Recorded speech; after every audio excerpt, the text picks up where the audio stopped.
လွန်ခဲ့တဲ့တစ်ပတ်ကထွက်ရှိခဲ့တဲ့ Resident Evil Requiem ဟာ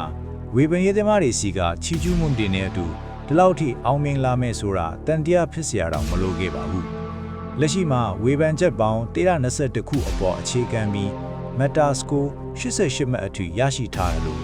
Raccoon City ကိုပြန်လည်အသက်သွင်းလိုက်ပုံကပရိသတ်တွေရဲ့မျှော်လင့်ချက်ထက်ကိုပိုလွန်သွားခဲ့ပါတယ်။ Steam မှာတပြိုင်တည်းနဲ့ကစားသူအရေအတွက်ဟာ3,400,000 ကျော်အထိရှိခဲ့ပြီးဒါဟာ Resident Evil Series တစ်ခုလုံးမှာအမြင့်ဆုံးစံချိန်ပါ RE4 Remake ထက်2ဆ Resident Evil Village ထက်3ဆပိုများတဲ့အပြင် Capcom ရဲ့သမိုင်းတစ်လျှောက် Steam မှာစတုထမြောက်အကြီးမားဆုံးသော Game Release ဖြစ်လာခဲ့ပါတယ်။အခြား Game ကြီးတွေဖြစ်တဲ့ Monster Hunter Wilds လိုမျိုးဤပညာပိုင်းဆိုင်ရာပြဿနာတွေ bugs တွေမရှိပဲ Requiem ကတော့ကစားသူ2000နီးပါးစီက96%အထိ overwhelmingly positive လို့အရန်ကိုကောင်းမွန်တဲ့ဝေဖန်ချက်တွေရရှိထားပါတယ်။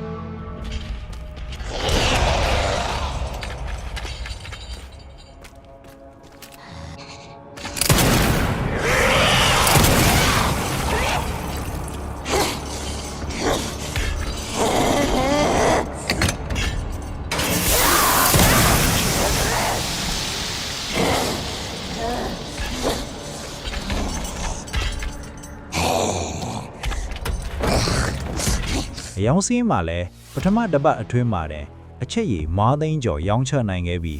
Resident Evil 6ရဲ့စံချိန်ဟောင်းကိုပါကြော့ဖြတ်သွားနိုင်ခဲ့ပါတယ်။ဒီ game ကဘာကြောင့်ဒီလောက်ဆွဲလန်းဖို့ကောင်းတာလဲ။ Leon ရဲ့ခန့်ညားတဲ့ရုပ်ရည်အပြင် game ရဲ့အဓိကဆွဲဆောင်မှုကတော့ Raccoon City ပါတယ်။ဆယ်စုနှစ်တများစွာကြာပြီးနောက်အပျက်စီးတွေကြားက Raccoon City ရဲ့လက်ရှိအခြေအနေကိုsemi-open world ပုံစံနဲ့လွတ်လပ်စွာစူးစိုင်းခွင့်ပေးထားတာကတကယ့်ကိုထူးခြားတဲ့အချက်ပါဇက်ကောင်2မျိုးစနစ် dual protagonist Leon နဲ့ Grace တို့နှစ်ယောက်ကြားဇက်လန်းသွားပြောင်းလဲပုံကအရန်ကိုစီးမျောလို့ကောင်းပါတယ် Grace နဲ့ကစားချိန်မှာ survival horror စစ်ခန်းစားချက်ကိုရရှိစေပြီး Leon ကတော့ action ဘိုင်းကိုဦးစားပေးပါတယ်သူတို့နှစ်ယောက်ရဲ့လှုပ်ဆောင်ချက်တွေကတဦးနဲ့တဦးအပြန်အလှန်အကျိုးပြုနေတာကလည်းဗျူဟာမြောက်ကစားရတဲ့အရာသာကိုပေးပါတယ်။ Leon ရဲ့လက်ခိုင်ပစွိန်းနဲ့ရန်vụတိုက်ခိုက်မှုကိုပယ်ဖြတ်တာ Perry,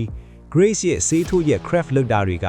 ရှိသမျှ game B loop ထဲမှာတဘာဝကြအဝင်ကွင့်ဖြစ်နေပါတယ်။အထူးသဖြင့် camera မြင်ကွင်း perspective 2မျိုးဖြစ်တဲ့ first person နဲ့ third person 2မျိုးလုံးကိုစနစ်တကျ optimize လုပ်ထားကြောင်းတမျိုးချင်းစီကမတူညီတဲ့အရာသာကိုပေးစွမ်းပါတယ်။ game တစ်ခုကိုတစ်ခါကစားပြီးရင်နောက်ထပ်အခါပြန်ကစားခြင်းအောင်လည်းဖန်တီးထားပါတယ်။မကျိုးပြစ်နိုင်တဲ့ဓာတ်တွေအကန့်အသတ်မရှိခရမ်းတွေနဲ့အစွမ်းထက်တဲ့ဆွဲကြိုးတွေကကစားသမားတွေကိုစိတ်ဝင်စားမှုလော့မသွားစေပါဘူး။ challenge point တွေစုဆောင်းပြီးလက်နက်အသစ်တွေဝယ်ယူနိုင်တာက nightmare ထဲကိုနောက်တစ်ခါပြန်သွားဖို့တွန်းအားထစ်စေပါတယ်။ classic experience ကိုလိုချင်သူတွေအတွက် ink ribbons တွေပါတဲ့ classic standard နဲ့အရန်ခက်ခဲတာကြိုက်သူတွေအတွက်Insanity mode တွေလည်းပါဝင်ပါတယ်။ Resident Evil Requiem ဟာအချိန်အတော်ကြာအထိပရိသတ်တွေရင်ထဲမှာကြံရစ်နေမဲ့လက်ရာမွန်တစ်ခုဖြစ်ပါတယ်။လာမယ့်နှစ်တွေမှာ game အသစ်တွေဘလောက်ပဲထွက်လာပါစေဒီ game ရဲ့အမှတ်ရတွေကတော့ Raccoon City Syndrome လိုပဲရခဏဇိုးတွေမပါဘဲနဲ့ပေါ့ကျွန်တော်တို့အတူဆက်ရှိနေမှာပါ။ဗီဒီယိုကိုကြိုက်နေတဲ့ရင် like နဲ့ subscribe လုပ်ဖို့မမေ့ပါဘူးနော်။နောက်ထပ်ဘယ်လိုဗီဒီယိုတွေကြည့်ချင်သေးလဲဆိုတာ comment မှာရေးပေးခဲ့ပါဦးနော်။